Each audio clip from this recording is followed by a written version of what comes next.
Hello students, welcome to my YouTube channel. Today we will discuss about the general principle and process of isolation of element. तो देखो हमने कल refining start किया था। क्या होता है रिफाइनिंग? जो हम 97% क्रूड मेटल लेते हैं उसके अंदर जो 3% इम्प्योरिटीज रहती हैं उनको क्या करना, बिल्कुल प्योर करना, बिल्कुल उसको क्या बोलते हैं, रिफाइनिंग। ठीक है, रिफाइन कर देना उसको, यानी कि उसकी इम्प्योरिटी को बिल्कुल खत्म कर देना। क्रूड मेटल से क्या बना देना, प्योर मेटल बना देना। ठीक है, तो हमने कल लिक्वेशन मेथड किया था। लिक्वेशन में क्या होता है, देखो metal having low melting point हमने किया था कि जिस मेटल का आपका बॉइलिंग पॉइंट, मेल्टिंग पॉइंट जो लो होगा उसमें लिक्वेशन प्रोसेस लगता है। इसमें रिवर्बरेटरी जो आपका फर्नेस था उसमें क्या हुआ था, जिसका मेल्टिंग पॉइंट यहाँ पे और डाला था, जो इम्प्योरिटीज थी उनका मेल्टिंग पॉइंट ज्यादा था, वो यहीं चिपकी रह गई थी। ठीक है, और जिनका मेल्टिंग पॉइंट कम था, यानी कि जो आपका मेटल था वो आपका यहाँ से निकल गया था सारा और आपने यहाँ प्रिपेयर कर लिया था। तो वो तो था लिक्वेशन मेथड। अब डिस्टिलेशन मेथड करेंगे आज हम। ठीक है, तो डिस्टिलेशन मेथड भी उसके लिए यूज किया जाता है जहां पर मेटल, डिस्टिलेशन आपने पहले भी पढ़ा है, 9th क्लास में पढ़ा हुआ पहले ही। डिस्टिल का मतलब क्या होता है, किसी को जब कोई हम वाटर की स्टेट में या कोई लिक्विड को हम बॉयल करते हैं, हीट करते हैं, यानी तो उसके वेपर्स जो है ना, वेपर्स बाहर ऊपर की तरफ उड़ते हैं। ठीक है, तो जो वेपर्स बाहर की तरफ उड़ते हैं वो डिस्टिल, उनको कंडेंस कर लेते हैं और दोबारा से वो लिक्विड फॉर्म में आ जाते हैं। देखो इसका एग्जांपल दूंगी मैं डिस्टिलेशन का। डिस्टिलेशन फ्लास्क आपने सेटअप भी देखा होगा। तो डिस्टिलेशन के प्रोसेस में क्या होता है, इस तरह के मेटल का यूज किया जाता है। इसमें इस तरह के मेटल को प्योर किया जाता है जिनका बॉइलिंग पॉइंट लो होगा। तो होगा क्या, जिसका बॉइलिंग पॉइंट लो होगा वो पहले उड़ जाएगा वेपर्स बन के। ठीक है, इसके लिए एग्जांपल लिख लो पहले। फ्रैक्शनल डिस्टिलेशन के लिए जिसका बॉइलिंग पॉइंट लो होगा इस तरह के मेटल, और उस तरह के मेटल हैं जिंक, मर्करी और कैडमियम। ठीक है, इनको प्योर कर सकते हैं हम इस डिस्टिलेशन मेथड के द्वारा। होता क्या है इसमें, देखो एक अगर स्टैंड है, उसके नीचे आपने यहाँ पर हीट अप्लाई की है। ठीक है, और इसके ऊपर फ्लास्क रखी है आपने, ऊपर से इसको कॉर्क से बंद कर रखा है अच्छे से, ताकि जो इसके भाप वाले पार्टिकल्स हैं वो बाहर ना जाएं। तो देखो डिस्टिलेशन मेथड में होता क्या है एक्चुअल में, देखो सेटअप है आपके सामने ट्राइपॉड स्टैंड के ऊपर। ये आपकी जो है राउंड बॉटल फ्लास्क है, इसके अंदर क्रूड मेटल डाल रखा है। किस तरह का मेटल डालेंगे इसमें, जिंक, कैडमियम या मर्करी, इसी टाइप का ही मेटल डाल सकते हैं, क्योंकि इसी टाइप के मेटल जो है वो इस मेथड के द्वारा प्योर किए जा सकते हैं, क्योंकि इनका जो बॉइलिंग पॉइंट है वो बहुत कम होता है। तो देखो इसमें डाल ले, नीचे हीट अप्लाई की। अब होगा क्या, इनका बॉइलिंग पॉइंट तो पहले ही कम था, तो बॉइलिंग पॉइंट कम होने के कारण ये क्या होने शुरू हो गए, बॉयल होके वेपर्स बन के उड़ने लगे। तो ये वेपर्स बन के उड़ने लगे, यहाँ से रास्ता बंद है, यहाँ नहीं जा पाएंगे वो। तो यहाँ से रास्ता देखो, ब्यूरी ट्यूब सी लगा रखे हैं यहाँ से रास्ता इनको ओपन दिखा, तो ये वेपर्स बन के इधर चलना शुरू कर दिए। लेकिन यहाँ जो बची ना, ये 3% वाली इम्प्योरिटीज बच गई। ठीक है, क्यों बच गई है इम्प्योरिटीज, क्योंकि इनका जो बॉइलिंग पॉइंट था वो ज्यादा था इनकी अपेक्षा। जो ये मेटल है ना, इनकी अपेक्षा बॉइलिंग पॉइंट इनका क्या था, ज्यादा था। तो अब ये वेपर्स बन के यहाँ आने शुरू हो गए। अब ये गैस फॉर्म में है, गैस फॉर्म में। देखिए हमें लिक्विड कैसा चाहिए, अब मेल्ट हुआ होना चाहिए, वो लिक्विड मेटल चाहिए हमें। तो वेपराइज है, यहाँ पर कंडेंसर लगा रखा है। कंडेंसर से क्या होगा, ये जो वेपर फॉर्म में आएंगे यहाँ के कंडेंस होने शुरू हो जाएंगे, ठंडे होने शुरू हो जाएंगे, और ये किस फॉर्म में चेंज हो जाएंगे, आपके गैस की फॉर्म में थे और ये आपके लिक्विड की फॉर्म में चेंज हो जाएंगे। और यहाँ पे ड्रॉप करके आप यहाँ पे प्योर मेटल कलेक्ट कर लोगे। इस सेटअप को क्या बोलते हैं, डिस्टिलेशन मेथड बोलते हैं। ठीक है, पॉज कर देती हूँ, इसको एक बार जरूर बनाना है आपको। आपकी बुक में नहीं है डायग्राम, तो आपने पहले सेटअप कर रखा होगा। ये वेपर की फॉर्म में ये मिलता है हमें, कंडेंस कर लेते हैं और बाद में आपको प्योर मेटल मिलता है। क्वेश्चन ये नहीं पूछेंगे, क्वेश्चन ये पूछेंगे डिस्टिलेशन मेथड किस किस के ऊपर लागू कर सकते हैं, किस तरह के मेटल के ऊपर लागू कर सकते हैं। तो आपका आंसर क्या होगा कि उस तरह के मेटल के ऊपर लागू कर सकते हैं जिनका बॉइलिंग पॉइंट कैसा होगा, लो होगा। ठीक है, अब इसके बारे में लिखवा देती हूँ। डिस्टिलेशन कहाँ यूज़ किया जाता है? जहाँ पर बॉइलिंग पॉइंट सिर्फ 25 डिग्री सेल्सियस हो, ठीक है, मतलब 25 डिग्री पर ही बॉयल होना शुरू हो जाए। और ये कहाँ यूज़ किया जाता है? Use for metal having low boiling point like zinc, cadmium और मर्करी। प्रोसीजर क्या बनेगा इसका? Crude metal is heated in flask.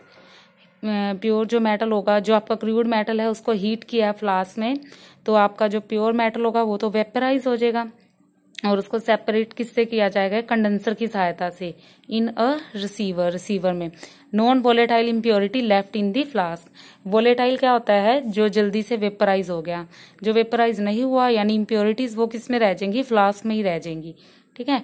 तो ये आपका डिस्टिलेशन प्रोसेस था। पोज कर देती हूँ, इसको स्क्रीनशॉट ले लेना। नेक्स्ट पढ़ते हैं। अब देखो अगला है इलेक्ट्रोलिटिक रिफाइनिंग, ठीक है। इलेक्ट्रोलिटिक का नाम सुन के आपको +1 वाला इलेक्ट्रोलिटिक वाला टॉपिक याद आ गया होगा। इलेक्ट्रोलिटिक में हम यूज करते हैं एक तो कैथोड और एक एनोड, ठीक है। ये तो पुराना ही टॉपिक है आपका। तो कैथोड और एनोड पे आपको पता है किस तरह से हम प्योर कर सकते हैं, ठीक है। तो इसमें इम्प्योर जो मेटल है, इम्प्योर मेटल को आपने कैथोड पे लेना है,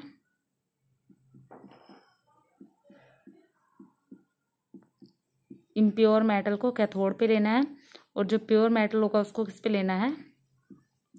एनोड पे लेना है, ठीक है। और जो साल्ट होता है वो सेम ही रहेगा, सेम मेटल का रहेगा, ठीक है। और ये जिंक और कॉपर की रिफाइनिंग में काम आता है स्पेशल, याद रखना। इलेक्ट्रोलिटिक रिफाइनिंग कहाँ काम आती है? कॉपर और जिंक के लिए, ठीक है। और इसके अंदर कौन कौन सी इम्प्योरिटीज हो सकती हैं? जैसे Sb है, एंटीमनी, सिल्वर, गोल्ड, प्लेटिनम, इस तरह की जो इम्प्योरिटीज हैं वो आपकी इसमें होती हैं, ठीक है। तो देखो मैं कॉपर का ही एग्जाम्पल ले लेती हूँ। तो आपको याद होगा कि कॉपर को, जो इम्प्योर कॉपर है उसको कहाँ पर लेते थे हम? कैथोड पे।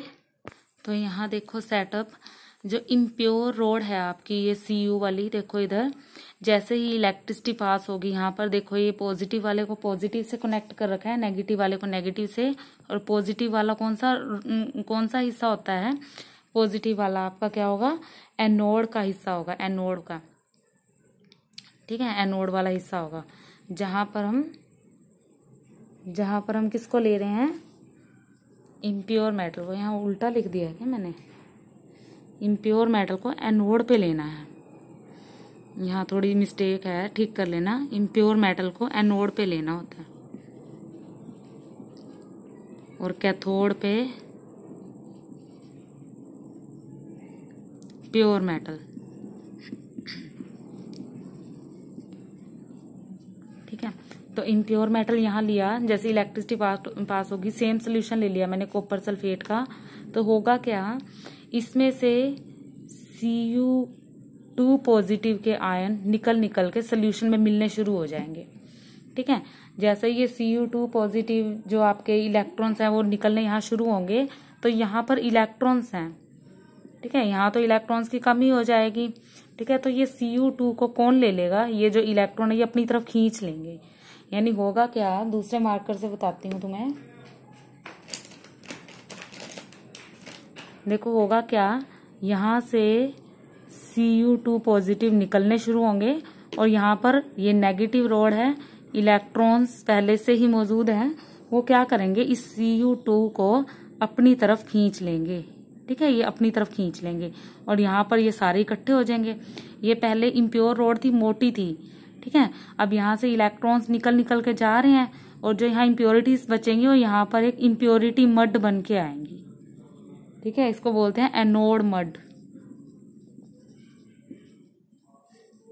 क्या बोलते हैं? Anode mud. और ये सारे के सारे इधर चलने शुरू हो जाएंगे। अब यहाँ पर रिएक्शन कैसी बनेगी आपकी? Cu goes to Cu2 positive plus 2E negative. याद है पहले वाली रिएक्शन से, या भूल गए हो? ठीक है। तो ये रिएक्शन कहाँ पर होएगी आपकी? इधर एनोड पे, ठीक है, एनोड वाली साइड पे। और कैथोड पे कैसी रिएक्शन होएगी? Cu2 पॉजिटिव आ रहे हैं, इसके पास खुद के इलेक्ट्रॉन थे और ये बना रहे हैं Cu, ये वाली रिएक्शन होगी, ठीक है। तो ये आपकी इलेक्ट्रोलिटिक रिफाइनिंग है। इसमें यहाँ इम्प्योर रोड रखते हैं ताकि ये मेल्ट हो और जो आयंस है दूसरे ये वाली रोड पर इकट्ठे हो जाएंगे सारे, और जो इम्प्योरिटीज होगी वो यहाँ पे एज ए मड इकट्ठी हो जाएंगी। ठीक है, तो ये इलेक्ट्रोलिटिक रिफाइनिंग है। तो देखो इसमें इम्प्योर मेटल एनोड पे होगा, प्योर मेटल कैथोड पर होगा, और साल्ट हमने सेम यूज किया था, सेम मेटल का। और ये किसके लिए यूज होता है? Refining of element like zinc और कॉपर। और इम्प्योरिटीज जिस तरह से, जैसे ये एंटीमनी, टेरेनियम की, आपकी सिल्वर की, गोल्ड की, प्लेटिनम की, ये बिहाइंड रह जाती हैं, नीचे रह जाती हैं। और लेस इलेक्ट्रोपॉजिटिव जो इम्प्योरिटीज होती हैं वो आपकी एनोड पे इकट्ठी होती रहती हैं, जिसको हम एनोड मड कहते हैं। ठीक है, तो ये सेटअप था इसका। नेक्स्ट हम चलेंगे जोन रिफाइनिंग की तरफ। जोन रिफाइनिंग में कुछ नहीं है, बच्चों वाला काम है, बिल्कुल इजी सा काम है, उसको मैं समझाती हूँ आपको। देखो उसमें होता क्या है, एक वो होती है आपके पास मोल्टन जोन की रोड होती है, ठीक है, और एक सर्कुलर हीटर होता है उसमें। ठीक है, देखो बच्चों बड़े ध्यान से समझना जरा। एक रोड होती है इस तरह से लंबी, ठीक है, रोड है, उसके अंदर से सर्कुलर हीटर, ठीक है, सर्कुलर हीटर इस तरह से पास करते हैं। जैसे देखो मैं कोशिश करूंगी, वैसे ये मोटा है, इसमें से जाएगा नहीं, तो सपोज कर लो आपकी ये सर्कुलर हीटर है आपका। ठीक है, ये वाला ये आपका सर्कुलर हीटर है और ये रोड है। ठीक है, इसमें क्या होता है, मोस्ट मॉडर्न मेथड है रिफाइनिंग का, सेमी कंडक्टर्स के लिए यूज किया जाता है मोस्टली। तो इसमें इम्प्योरिटीज होती है ना, वो मोर सोल्यूबल होती है मेटल की अपेक्षा। ठीक है, अब मेटल की अपेक्षा मोर सोल्यूबल है। अब जो ये रोड है ना आपकी, ये क्रूड मेटल की रोड है। किसकी रोड है ये? क्रूड मेटल की। यानी कि इसके अंदर 97% तो है प्योर मेटल और 3% क्या है? इम्प्योरिटी है। अब जो ये 3% इम्प्योरिटी है ना, वो इतनी ज्यादा सोल्यूबल है कि जो ये सर्कुलर हीटर है ना, इसके अंदर जो हीट है ना, वो इसको मेल्ट कर देगा। क्या कर देगा? इसको मेल्ट कर देगा। अब देखो ये हीटर इस रोड में से पास करते हैं। ठीक है, जैसे जैसे इस रोड में से ये हीटर पास होता जाएगा, ठीक है, रोड में से हीटर देखो पास होता जाएगा, तो क्या होगा? देखो यहाँ था पहले इस सिरे पे, यहाँ से जितनी भी इम्प्योरिटी थी वो मेल्ट होगी और हीटर के साथ साथ आगे चल पड़ी। ये आगे जाती रही, आगे जाती रही, आगे जाती रही, और यहाँ पे तो आपका बच जाएगा प्योर मेटल सारा। ठीक है, जो इम्प्योरिटी थी वो मेल्ट हो के इस हीटर के साथ चल रही हैं और वो सारी इम्प्योरिटीज इस सिरे पे इकट्ठी होगी। ठीक है, ये सारा बच गया आपका प्योर मेटल, और जो इम्प्योरिटी थी वो यहाँ पर आ गई। ठीक है, अब ये इम्प्योरिटीज यहाँ पर आ गई और यहाँ से हमने इसको रोड को कट कर देना है। ठीक है, रोड को कट कर देंगे, ये सारी इम्प्योरिटीज खत्म और ये आपकी प्योर रोड रहेगी। तो देखो कितना इजी सा मेथड है ये। ठीक है, इसको मैं आपको करके भी दिखाती हूँ। क्या होता क्या है इसमें, एक रोड है क्रूड मेटल की। ठीक है, क्रूड मेटल की रोड है जो कि इसके अंदर आपकी इम्प्योरिटी भी है और प्योरिटी भी है। ये सर्कुलर हीटर मैंने यहाँ लगाया, सर्कुलर हीटर के साथ जो इसकी इम्प्योरिटीज है ना इस मेटल के अंदर, जो 3% आपकी इम्प्योरिटीज हैं, वो इस हीटर के साथ आगे बढ़नी शुरू हो जाएंगी, क्योंकि वो इतनी ज्यादा सोल्यूबल हैं, थोड़ी सी हीट पड़ते ही वो मेल्ट होनी शुरू हो जाएंगी। मेल्ट होके हीटर के साथ साथ आगे आगे चलना शुरू कर देंगी। हीटर जैसे जैसे आगे जाएगा इम्प्योरिटी साथ साथ जाएंगी। लास्ट में हीटर यहाँ पे पहुंच गया। ठीक है, हीटर यहाँ से यहाँ पे पहुंच गया, यानी यहाँ से सारी इम्प्योरिटीज खत्म, यहाँ इकट्ठी हो रही हैं। ठीक है, फिर मैंने यहाँ से इस सिरे को कट कर दिया, काट दिया, ये सारी बच गई आपकी इम्प्योरिटीज, सारी इम्प्योरिटीज यहाँ इकट्ठी होगी, आपकी इम्प्योर मेटल आ जाएगा यहाँ। लेकिन जो ये रोड बची, ये कैसी बची आपके पास? बिल्कुल प्योर मेटल की रोड बची। तो मुश्किल है कोई, बिल्कुल ईजी है। ठीक है, तो जो ये आपका, इसको बोलते हैं हम, जहां पर ये मेल्ट होंगी इम्प्योरिटीज, उसको बोलते हैं मोल्टन जोन। क्या बोलते हैं? Molten zone. इसका सेटअप दिखा देती हूँ मैं आपको एक बार। तो देखो बच्चों, ये सेटअप आपके आगे है। देखो प्योर मेटल यहाँ इकट्ठा हो जाएगा, सर्कुलर हीटर जैसे जैसे जाएगा जो आपकी इम्प्योरिटीज है उसको साथ साथ ले जाएगा। यहाँ पर एक ही रुका हुआ हीटर दिखाया मैंने, ये मोल्टन जोन है, जहां पर मेल्ट हुआ सोल्यूशन जो है वो इकट्ठा हो रहा है इम्प्योरिटीज का, साथ साथ जाएगा और लास्ट में यहाँ पे इसको कट करके अलग कर दिया जाएगा, ये प्योर मेटल बच जाएगी। सबसे इजी और सबसे मॉडर्न मेथड है ये। One of the modern method of refining, impurities are more soluble than metal. अगर मेटल भी सोल्यूबल होता ना तो ये मेटल भी पिघल पिघल के साथ चला जाता। ठीक है, सिर्फ उसके लिए यूज करते हैं जिसकी इम्प्योरिटीज इतनी सोल्यूबल है, थोड़ी सी हीट करते ही वो मेल्ट होनी शुरू होगी। इतना ही नहीं, वो मेल्ट होके साथ साथ भी गई। Next impurities get concentrate at one end and that end is cut off. Impurities जहाँ इकट्ठी होंगी उस एंड को काट दिया जाएगा। Highly pure semi conductor are obtain like gallium, silicon, germanium. इस तरह के जो सेमी कंडक्टर होते हैं वो इसी मेथड से प्रिपेयर किए जाते हैं। अब one of the last method remaining vapour face refining. ठीक है, वेपर फेस रिफाइनिंग क्या होता है, जो वोलेटाइल कंपाउंड के लिए यूज करते हैं। जो मेटल आपका वोलेटाइल कंपाउंड के लिए इसका यूज किया जाता है। उससे पहले एक डिफरेंस बता दूं, यहाँ पर कई बार बच्चे कंफ्यूज हो जाते हैं। आपने लीचिंग पढ़ा था ना, लीचिंग पढ़ा था, लीचिंग। तो देखो डिफरेंस क्या है लीचिंग और जॉन रिफाइनिंग में। जॉन रिफाइनिंग में कहाँ लिखूं, जॉन रिफाइनिंग में जो आपकी इम्प्योरिटीज होती है ना, इम्प्योरिटीज, ठीक है, वो डिसॉल्व होती हैं। ठीक है, जॉन रिफाइनिंग में इम्प्योरिटीज जो है आपकी डिसॉल्व होती हैं, जबकि लीचिंग में इम्प्योरिटी नहीं, प्योर मेटल डिसॉल्व होता था।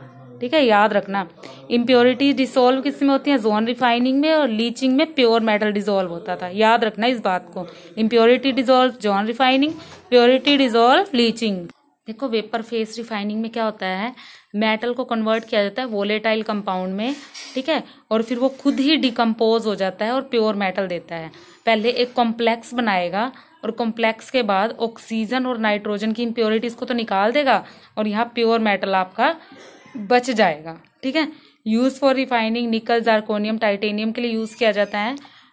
जो use for removing oxygen and nitrogen as impurities, जो इम्प्योरिटीज बचेंगी वो आपकी क्या बचेंगी, ऑक्सीजन और नाइट्रोजन। ठीक है, इसके लिए दो प्रोसेस हैं, एक मोंड प्रोसेस है। मोंड प्रोसेस में याद रखना सिर्फ निकल को प्रिपेयर कर सकते हैं, और दूसरा प्रोसेस है van Arkel method, van Arkel method. इसमें हम ज़र्कोनियम और टाइटेनियम को प्रिपेयर कर सकते हैं। तो होगा क्या, निकल कार्बन मोनोऑक्साइड की प्रेजेंस में कॉम्प्लेक्स बनाएगा।